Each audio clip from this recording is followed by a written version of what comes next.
Okay. I was a little late. I was on another meeting, as always. Okay. Well, welcome.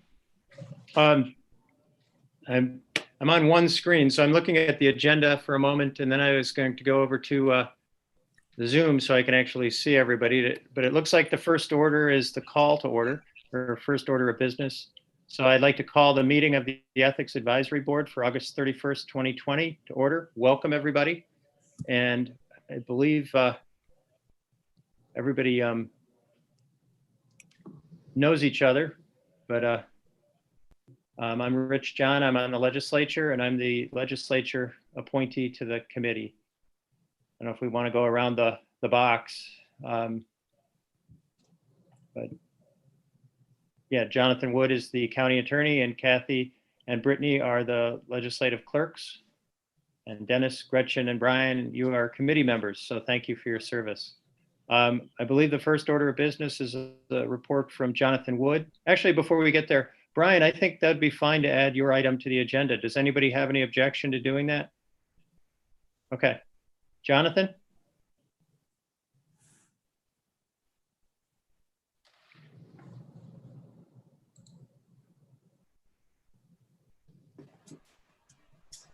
He just walked away. Jonathan. The challenges of Zoom. Jonathan, are you with us?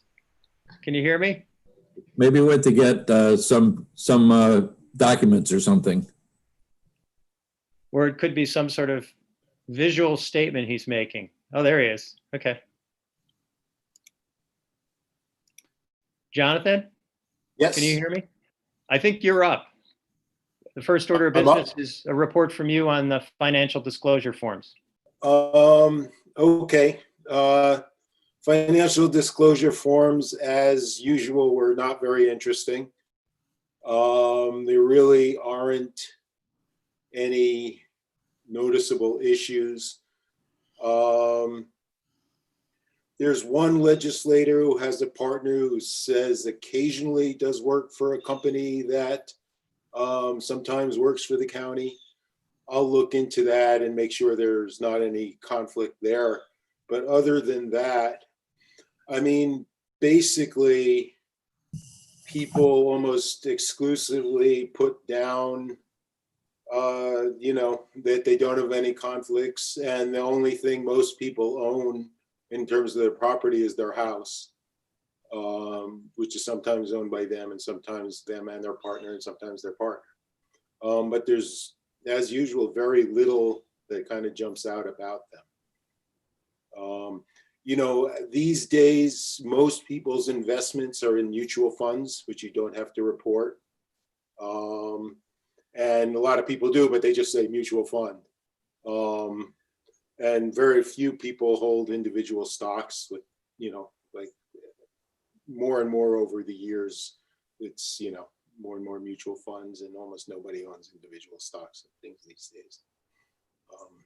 So there really wasn't much to notice or report.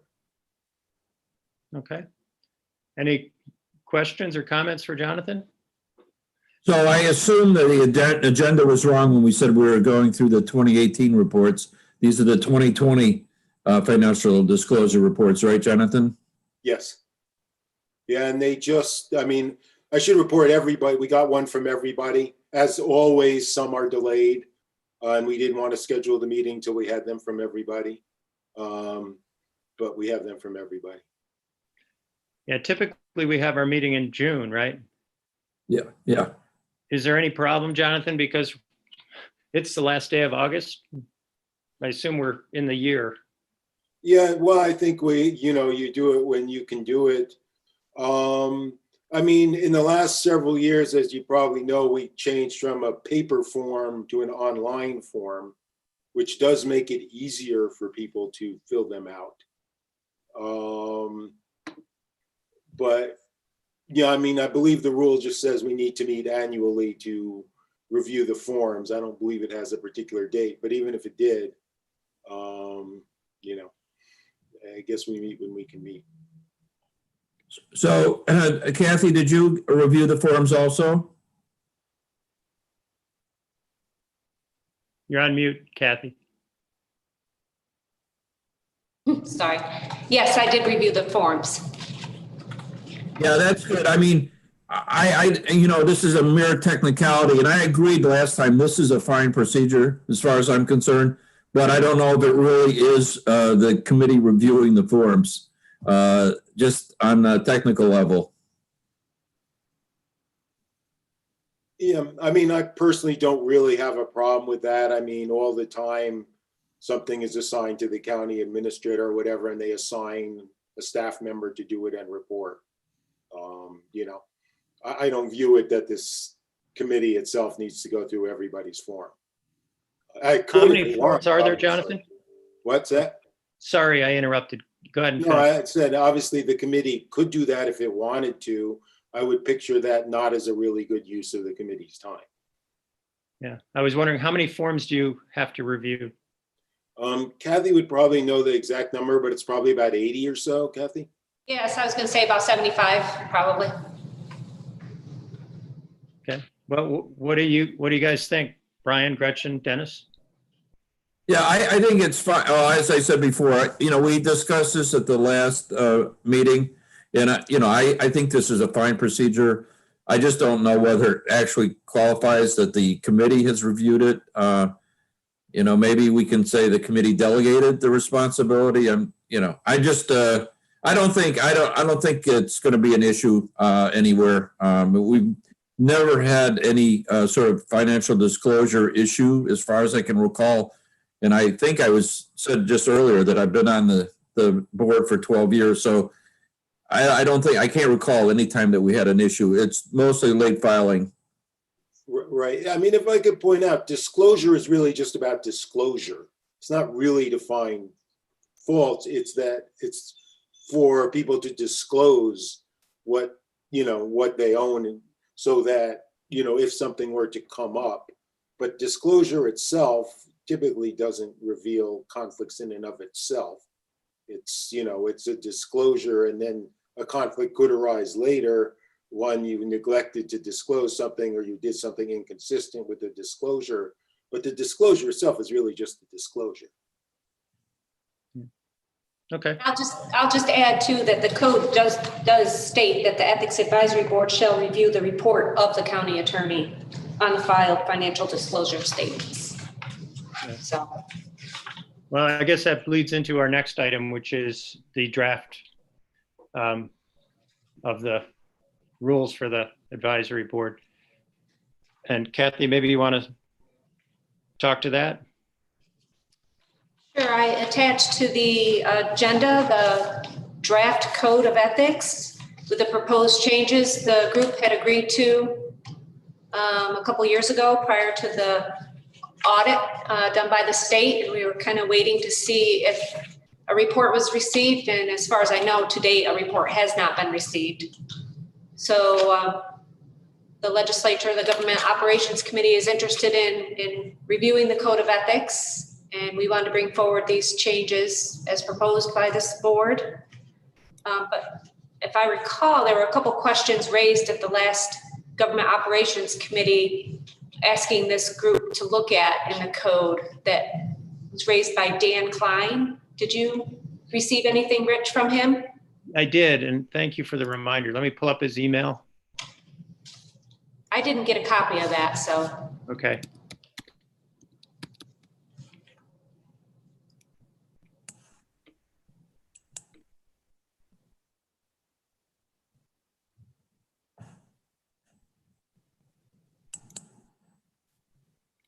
Let me just read his whole email.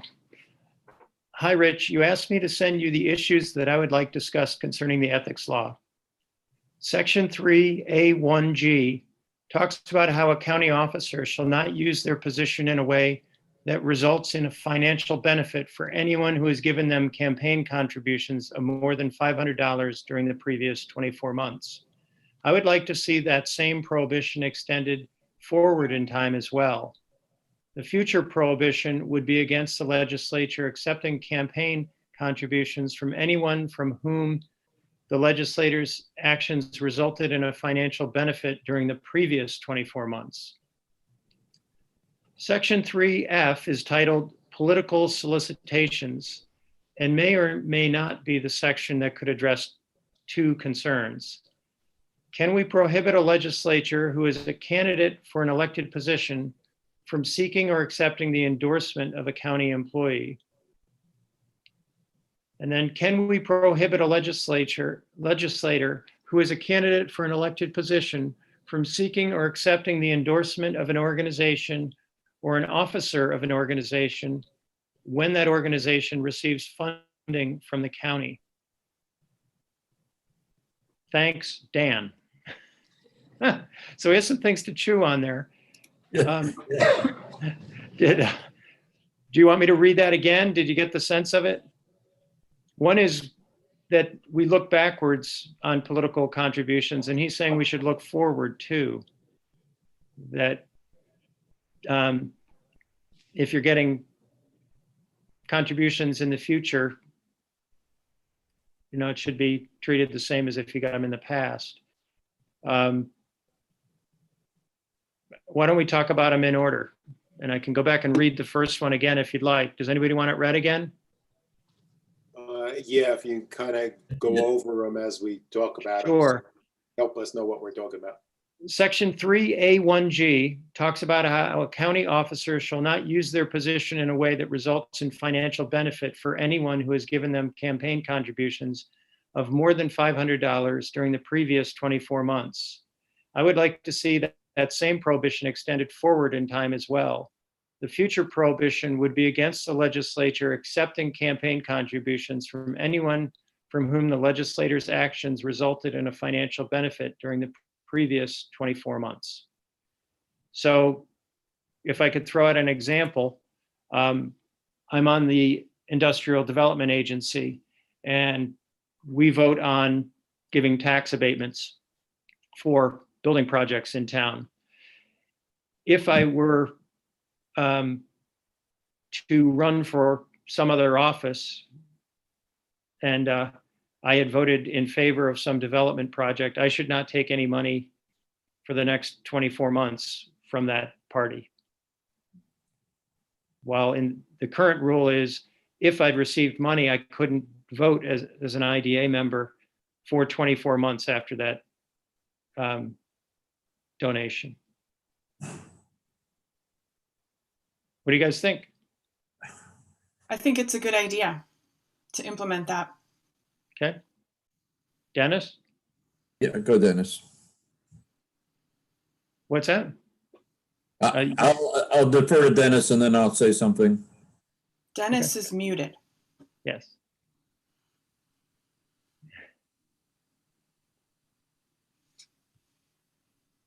Yeah, there you go. What's that? Yeah, now we can hear you. My gravelly voice. Yeah, does this actually come up? Is this a hotbed of worry? It does come up. And next year's a campaign year for the legislators. So, yeah, it could. But so if a legislator had simply voted in favor of some measure that did in fact benefit somebody out in the body politic, that legislator could not accept a campaign donation from that person?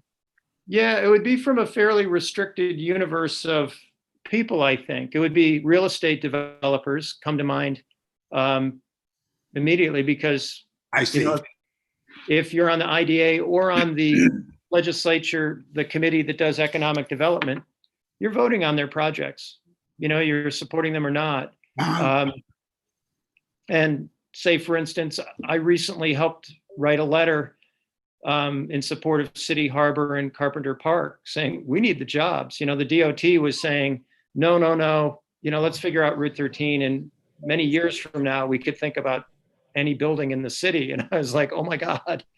But so I had good reasons to do it, but that has material benefit to those developers. So if I'm going to run for another office, I've taken those votes. Should I get donations from them? It sure looks like a quid pro quo in the other direction.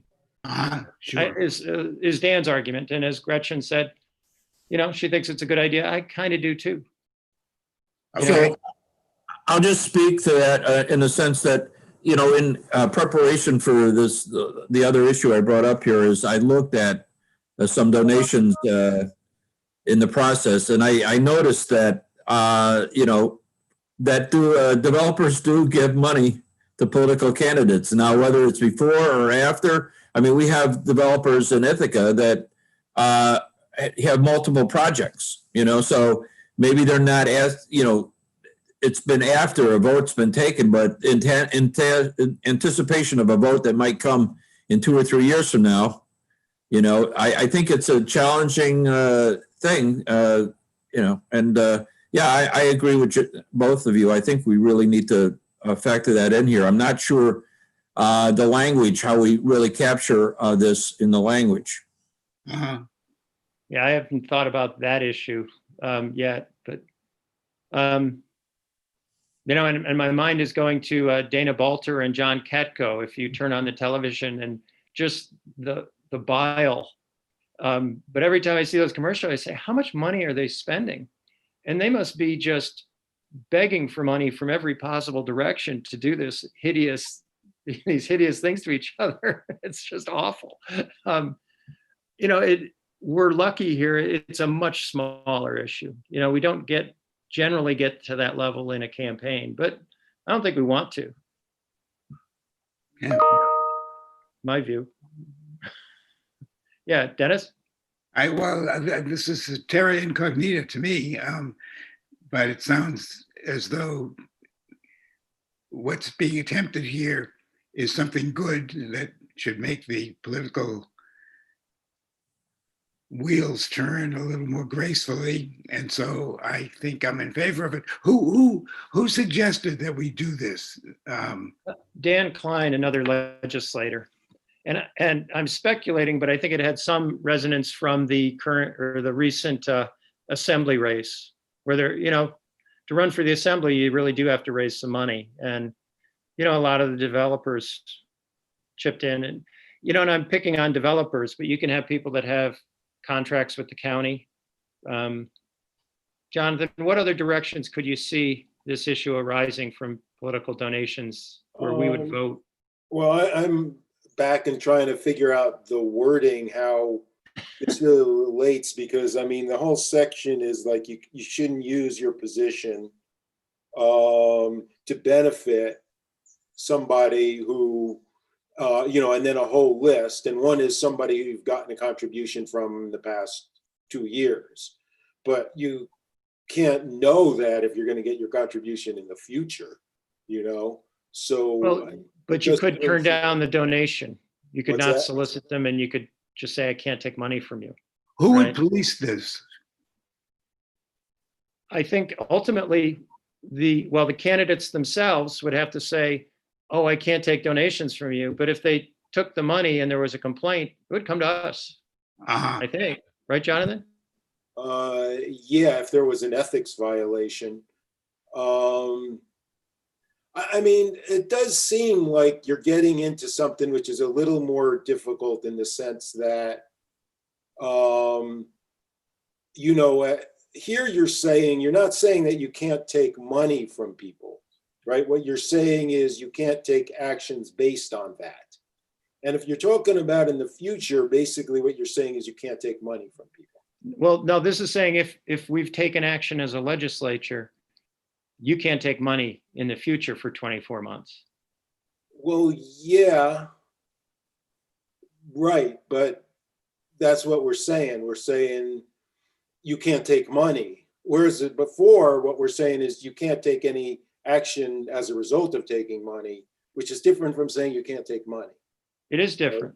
Yes. And it may even be constitutionally different, you know, in the sense that it's one thing to say that you know, that you can't take action based on the fact that you've received money. And it's another thing to say you can't take money. Anyway, it's the appearance that we're going for here. And if you're a major developer in a community and you're going to have multiple projects over a period of time, I mean, it's always smart to become friends with people that are going to be making decisions on your projects. Yeah. Yeah, I and mean, it's kind of outright bribery, right? To say if you vote yes on this, we'll give you $2 million or whatever. I guess I have two questions on this. One is I feel like both of them tie into what Brian suggested we also talk about today. This issue up in Lansing, where the donation didn't go to the individual, but went to the individual's political party. So that's one question: how we would manage that here. And the other question is about it says you can't accept more than $500, but so this group in Lansing, the developers, it looks like there's two brothers and a deceased father's estate. And so if they each gave the maximum amount toward the same issue, that also, I mean, I don't want to create a loophole where people can divvy out their donations across, you know what I mean? John knows what I mean. Rich knows yeah, what I mean, that's a problem. Although I'm wondering whether estates are allowed to make political contributions. I can't remember that happening, but I guess it's possible. But the point remains. Well, Yeah, that's the question with all the dark money contributions in federal elections. I mean, you can't even find out who the person making the donation is. yeah, and yeah, Right. certainly, if the party receives the donation, I would see that they could give up to $500 to any candidate under this proposal. However, anything above that would then raise a question. If the party gave $1,000 to a candidate who'd voted and say, no, that's from other money that we've received, it wasn't from this developer, and we would have sort of a thorny issue there. But So how about a proposal is, I think this is a thorny issue here. And I'm not sure that we're going to be able to resolve it at this meeting, other than saying it's really something we should look at, and possibly we should develop some language that will address it and circulate that, and then have another meeting. Maybe it'll be a brief meeting, but I think we should do that. it might be a long meeting, but I agree with what you're suggesting. I'm not suggesting long meetings for people because I'm in them all day, Well, I don't like long meetings, but I think there's some merit in us taking a good hard look at this. I don't want to pick on the Republicans. I'm a Democrat, but I look at our congressman, and he gets 3/4 of his money from out of district. And it's like that. Why is he getting all that money from people who don't live here? What is going on there? And he's getting it all the time. So the distinction going back in time or forward in time, he knows he's getting it, and there should be some counterweight to just taking all that money and doing what, I mean, if I was getting $2.5 million from people, I would pay attention to what they told me. I just would, or I would have a hard time ignoring it, frankly. We're a pretty small garden here, but I think we should tend it. I think Tompkins County should try to do better. But I think, Brian, your idea is a good one. Jonathan, what if we took it back and you kicked around language? I would be happy to help with that. And maybe we could have a semi-short meeting later, like a couple months from now. Okay. I think this is a season to think hard about ethics. I do think The it next would 2 be a months. different section than this. I don't think it really fits neatly into this section. What's that? I think it would be a different section of the code. Yeah, I don't think it fits too neatly into this one. I think we have to be very careful with the wording. Yeah. Okay. Good. Gretchen, is that okay with you? I guess so. I guess I'm wondering why we couldn't just add "or future" to this for now, just so that it's in there and we know what we mean by it. I know that's thin, but until we can smooth it out a little bit better. So during the previous "or future" and Well, "or future" 24 months. Yeah, the difficulty I see is that the present is you get a donation, then you can't vote. We're going to flip it so it's voting, and then Oh, you okay. can't take a donation. So I think getting the language kicked around does make some sense, but I don't know. Jonathan, do you think That we does could make do sense. something stopgap? I mean, I think if you added the words "or future," it wouldn't really make sense because Okay. it would make illegal something that you wouldn't possibly know was going to happen.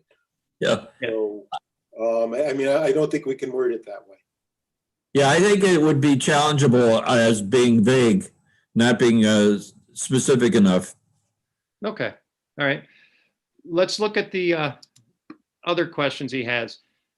Section 3F is titled Political Solicitations and may or may not be the section that could address two concerns. Can we prohibit a legislator who is a candidate for an elected position from seeking or accepting the endorsement of a county employee?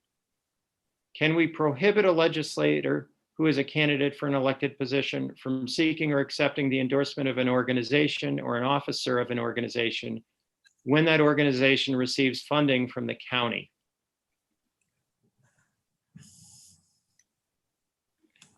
You know, there's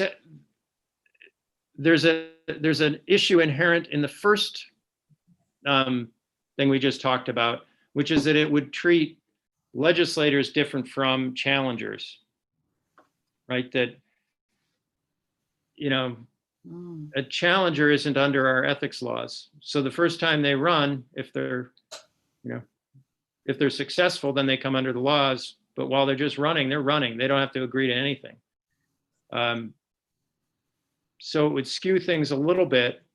But Jonathan, is there a present restriction on county employees from endorsing?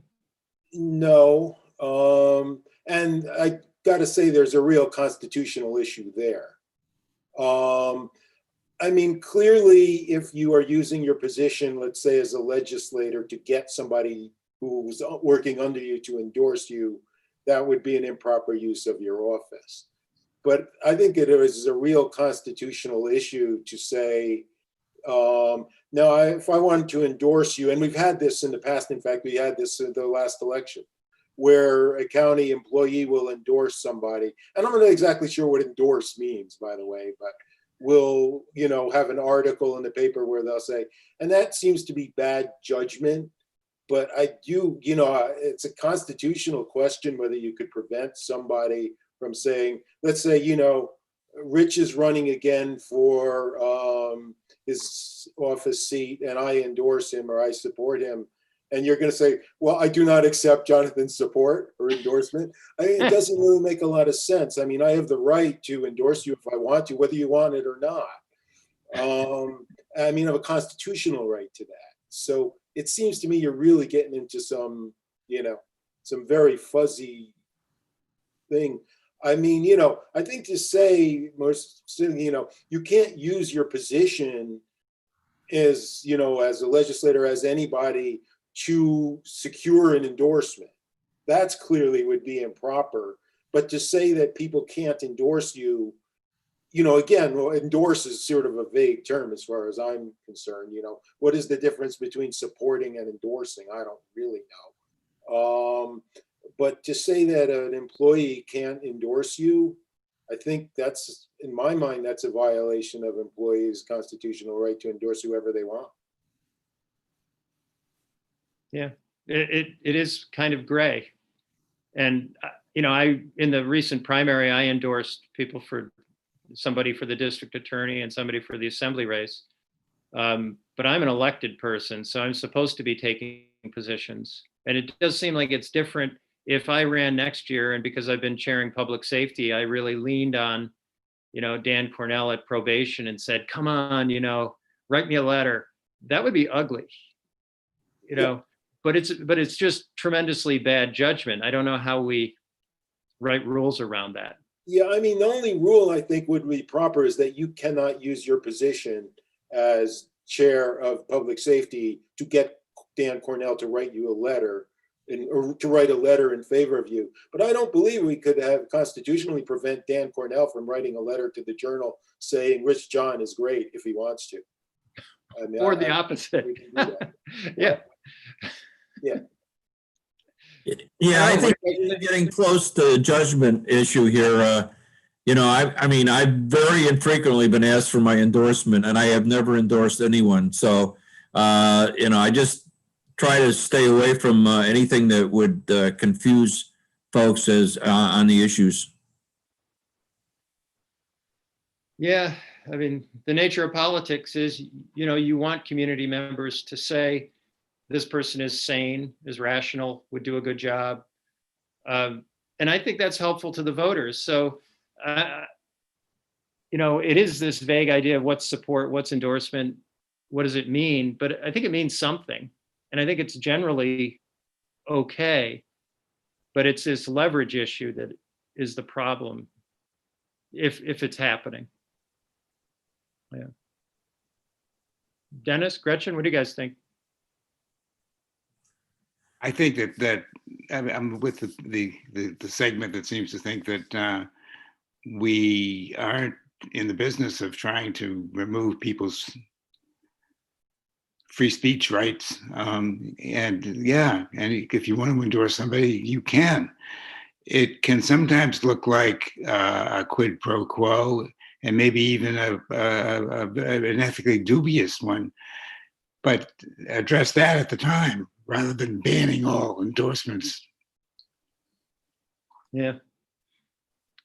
Yeah, so Gretchen, we did have a case recently where in this last election, I guess, for assembly, one of the department heads did an article or was part of an article endorsing one of the candidates. And the county administrator did talk to that department head saying that he thought it was bad judgment, which I agree with. I mean, but I also think that that person had a legal right to do that. It was just bad judgment. Yeah. Yeah, I think county employees being civil servants maybe shouldn't be saying, in my position as county employee, I endorse somebody, but as private citizens, they certainly can say whatever they want.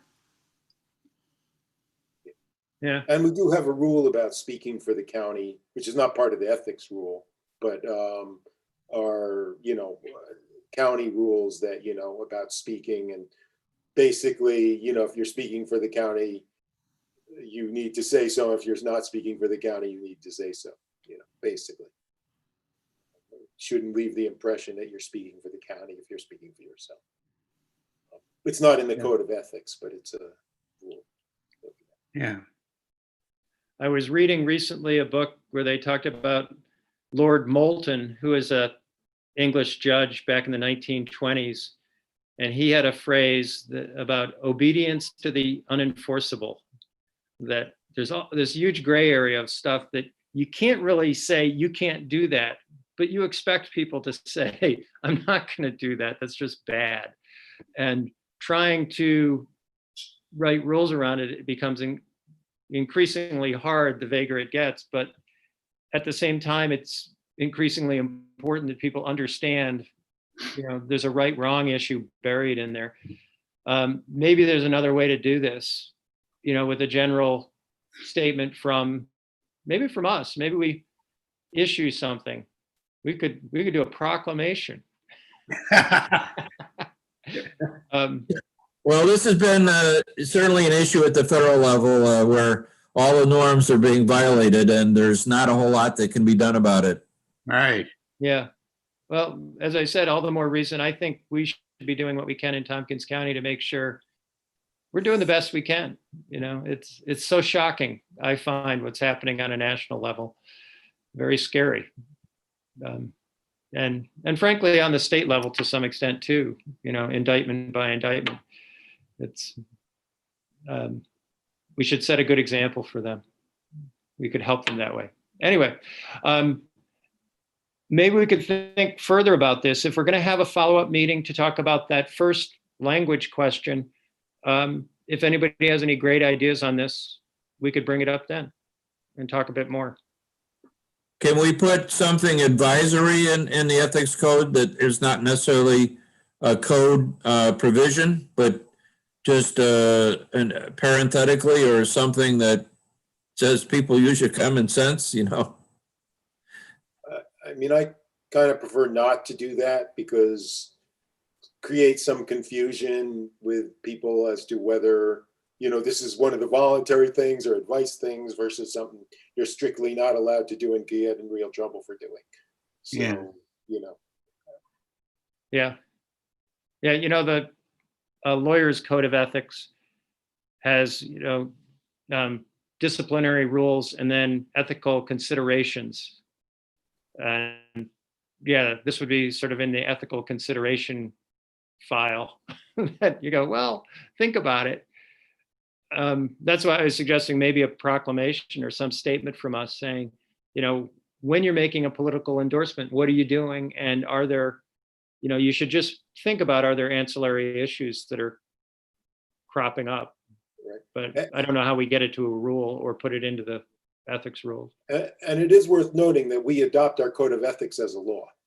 So, it's sort of not the appropriate place for recommendation. Right, it wouldn't sit there, but okay. Well, do you want to talk about Lansing?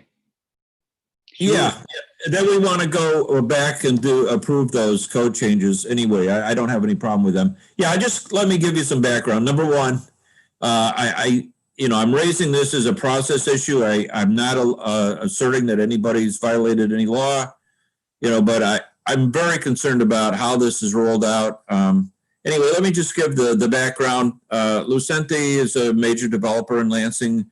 There were over 300 units at the Village Solars. In 2013, they got a planned use development approval. And a part of that approval was that within 5 years, they'd build a community center.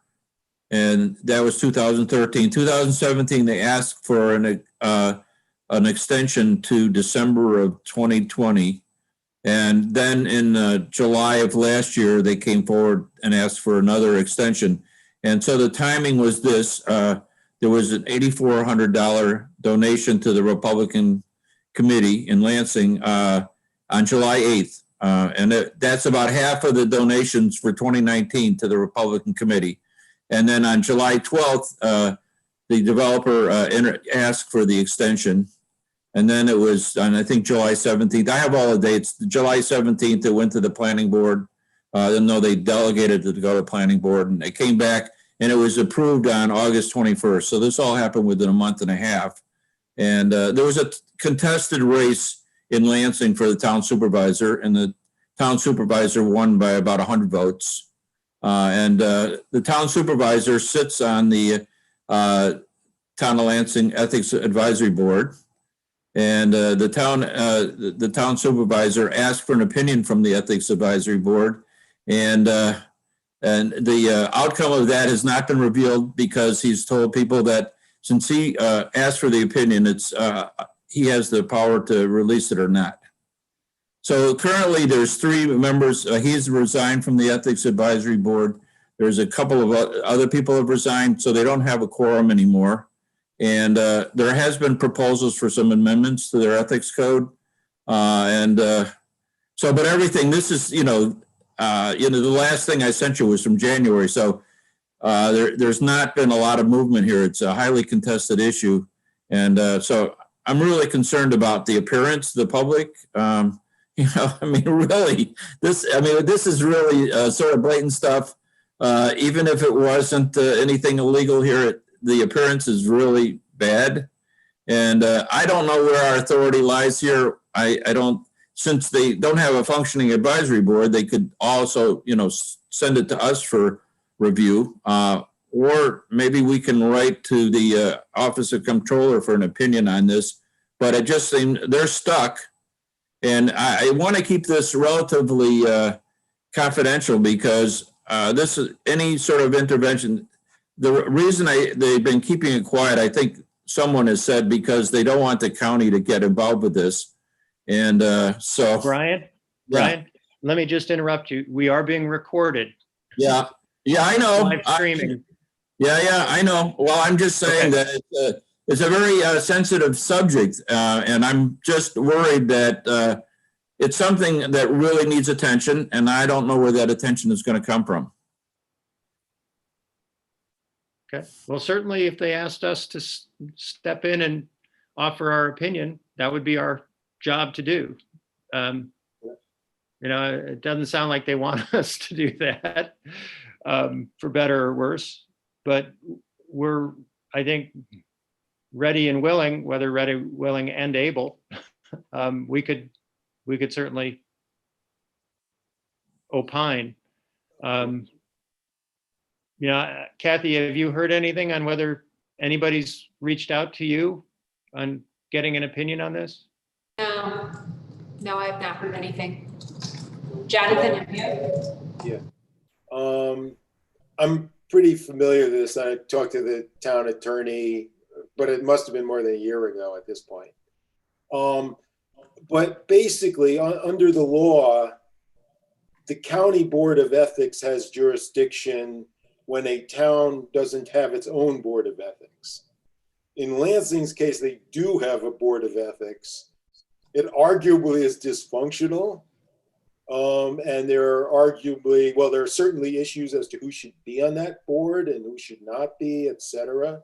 But I don't know that that in any way gives us jurisdiction over it. That's sort of a separate issue. I mean, the ethics violation itself, which obviously is whether the contribution and vote were proper or not, is in the jurisdiction of the town of Lansing Board of Ethics. And under law, it's not our jurisdiction because they have their own board of ethics. Obviously, there's a complicating factor about the fact that, the problems with their board of ethics, but that seems to me that's really an issue beyond us, the big issue I think is really, because whether their board of ethics is right or wrong in whatever their opinion is not, that's their decision. The issue of whether the board has been properly composed and appointed is really an issue kind of like any other committee or group being appointed. That's sort of not an ethics question for us. It's sort of a different issue. It doesn't violate any code of ethics or anything. It's really an issue of,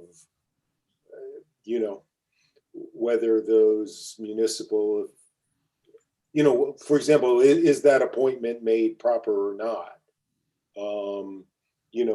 That's not really an issue for the county board of ethics, whether a town has properly appointed someone to its town board or not.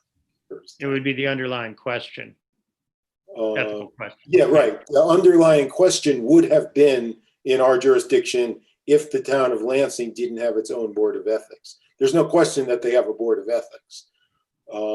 So the real question now going on is sort of, or at least, at the time, because it's been a while, is whether the individual was properly appointed to the board of ethics. But that's sort of how a particular town board is constituted and whether the people appointments are proper or not, which is really kind of outside the jurisdiction of either board of ethics, Yeah. And it sounds like the town has some proposals before them now to take all town board members off the ethics advisory committee and to open it up to sort of a broad, advertise openings on the committee. And I think have the committee members review all allegations that come out or complaints that come rather than having them reviewed first. Is that everybody's understanding? I have no idea. Yeah, I don't really know where it's at now.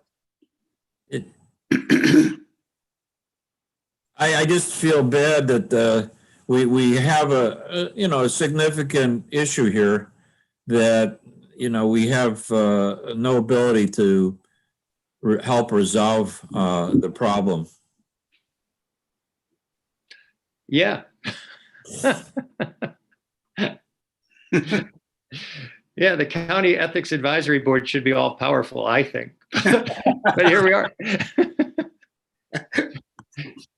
Yeah, well, what do you think that the town should request an opinion from the Office of Comptroller? I mean, they're not involved at all. I mean, nobody can claim, I don't know, maybe they could claim that they're politically influenced by their decision-making. I mean, this is not the reason I raised it. I've never been a registered member of either the Democratic or Republican Party, or no party at all. So, and I've been voting for almost 60 years. Anyway, I just think it rises above. I mean, it'll have the political components are up front, but there are issues of process here that are serious that need to be addressed. I mean, so everybody will have a sense that there's some backroom dealing going on here, and I don't think anybody will be satisfied, and I'm not sure that it's going to go away by itself. You might be right. I mean, to some extent, this got aired before the last election, right? And it was an ugly issue. It probably moved some votes one direction or the other. There is some antiseptic coming from that. Just the air, the daylight. But maybe no. The thing is, whatever moved it wasn't based upon fact. The facts are not totally revealed yet. And that requires somebody to be a fact finder, a non-involved third party fact finder. Because I mean, as far as I know, that I don't know how many of the people on the town board were aware of the donation, at all. So, I mean, there was an assertion in the article, well, we got 3-1, it doesn't matter. But, several of those people may not have known that there was this donation, and would that have influenced their vote? Yeah. And would the person that was absent might have been there if they knew the background? Yeah. Don't know. So, Jonathan, you have no particular suggestions on how we could do anything here? I mean, to be honest, not really. I mean, it does seem if you're talking about the Board of Ethics, yeah, it does seem out of our jurisdiction under the law. As a citizen, that's something different. I don't know. I live in the town of Lansing. I think you live in the town of Lansing, right? Yeah. Yeah. But, as what we can do as citizens versus what, I think the board, our Board of Ethics simply doesn't have jurisdiction because the town has its own Board of Ethics, and under law, that kind of takes away our jurisdiction. I think what we're really talking about is a problem that is, sort of structural to the town, and the issue that, as citizens may wish to do something, I don't think the Board of Ethics really has a role. Yeah. Well, they seem to be at a stalemate in the town. It needs some sort of something intervening to change the dynamics so that it can get resolved. No. As I said, if we were asked to opine, I guess we could, but not having been asked, I don't know where we go. Yeah, I know, and I understand this is a very difficult issue, and but I'm frustrated by the thought that there is no particular resolution to it.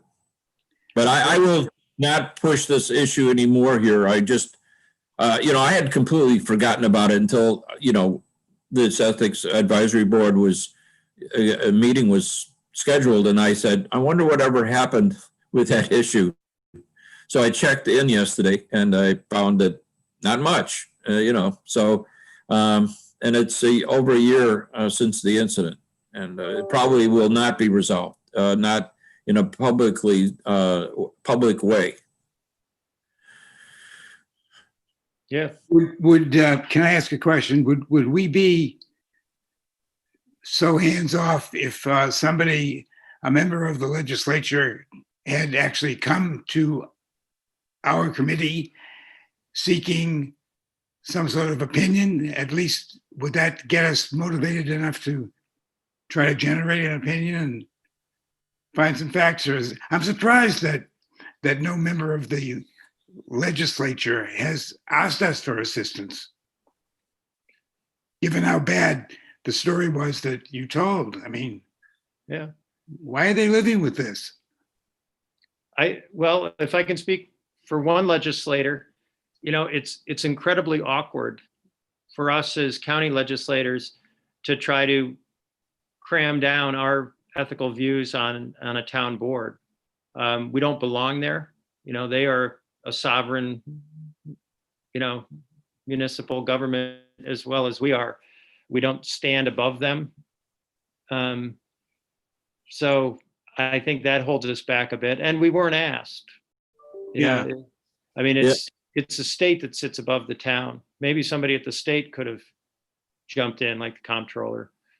I don't know. Or somebody on their ethics board wouldn't that have been an informative person who says, we don't have a functioning ethics board, we have a statutory one, but. Well, then they could certainly, I think, ask us to, weigh in, but they didn't do that either. Yeah. Well, I mean, Dennis, you probably aren't aware of this, but most of the municipalities in Tompkins County do not favor receiving opinions from the county. And I think Jonathan will tell you that. And so, Rich, I mean, you have to have a supermajority to overrule, a county 239 review. That's an environmental review where they make suggestions. And almost always they get a unanimous vote against the suggestion that the county made. So it's a very difficult matter for the county to tell municipalities what they should do. Okay. Yeah. And just a little background, I spent about a decade as the town attorney for the town of Lansing. So I was out there, we never really had an ethics issue like this come up, but, the relations with the county were, they're cordial, but it's kind of, you're over there, we do our thing. And, understandably. Okay. Yeah. All right, Rich, I think I can let this go now and we can move on. Okay. All right. No, good thing to talk about. And then I see we have some minutes to approve, but I don't. What's the date on those, Kathy? June 12th, 2019. Okay. Do I have a motion to approve the minutes of the meeting of June 19th or June? Yeah. What was the date again? June 12th, 2019. I would just add a change here at the very beginning. It says Rich and it doesn't say Rich John. I think that's the only change I have. Otherwise, I'll make a motion to approve the minutes. Okay. Do I have a second? Second. Thank you, Gretchen. All right. Any questions or comments on the minutes? All right. Ready to vote? We'll do a roll call. Dennis? Yes. Gretchen? Yes. Brian? Yes. And the chair votes yes. So unanimous. So could I ask you a question about the minutes, though? I'm not sure that this happened. It may have. It's not in my folder, but they were going to, the flow chart that's referenced in the minutes was going to be circulated. I don't know if that happened. Kathy, do you remember? I'm not sure what flow chart. Oh, well, it's human services or, yeah. The human services or the personnel at the time. They were going to circulate a flow chart of how this information is shared with employees. I'm not sure. I'll follow up on it and see, make sure. Okay, thanks. Yeah. And then I think the only other item of business is we have the draft changes, but it sounds like we're going to receive more from Jonathan. Does it make sense to get the additional language and consider everything at once? And perhaps at that point, we'd have some view from New York State. Yes, I would agree with that. And the highlighted changes in the code, the committee has already agreed to. So we're Okay. So we don't really need to take action right now on those. No, no. We would just meet to consider new language that Jonathan will help us with. Right. So Correct. the question isn't whether you need to bring, the question is whether you were going to bring it forward to GO. at this Yeah. point, or wait. All right, do we want to bring it forward to GO as is or get the rest of the language in?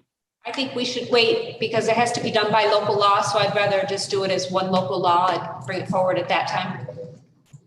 That makes sense to me. Yeah.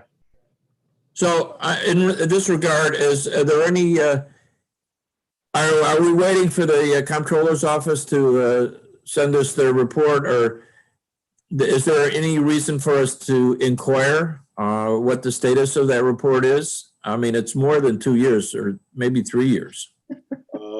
Well, I would not inquire. I mean, so the report, I'm not sure how much you know, wasn't just about us. It was about a whole bunch of different municipalities. I'm not sure whether just counties or other municipalities as well.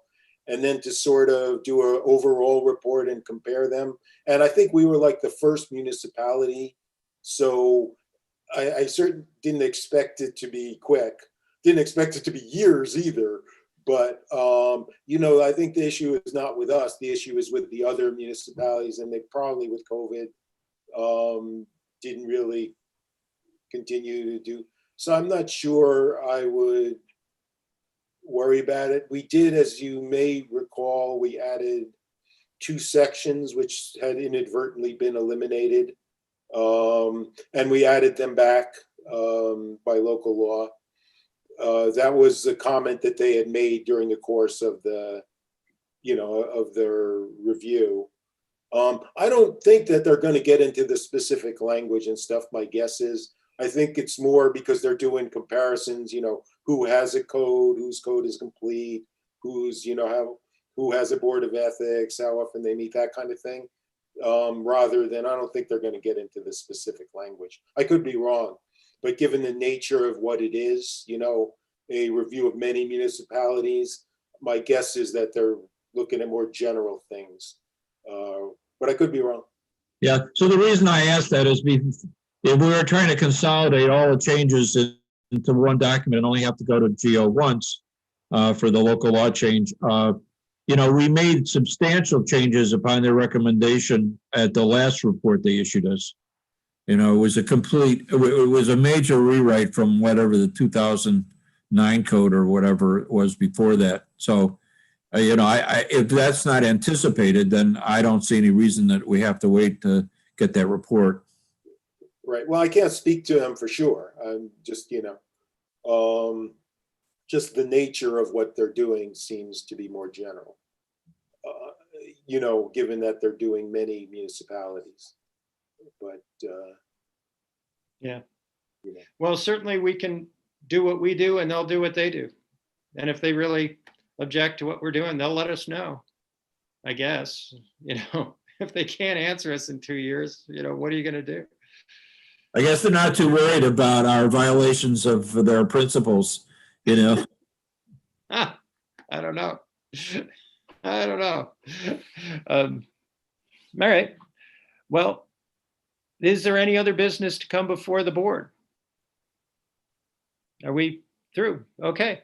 All Do I right. have, actually, I guess I don't need a motion to adjourn. I'll propose adjourning unless there's objection. And seeing none, I declare we're adjourned. So Bye-bye. thanks, everybody. Yeah, see you all a long time from now, probably. Anyway. Well, Stay hopefully not healthy. too long. We'll get that language Yeah, done well, and I'll work reconvene. with Rich on some language and we'll Yeah, yeah. distribute it. And Yeah. whether that will cause us to meet again or not, we could decide after looking at the language. Okay. All right.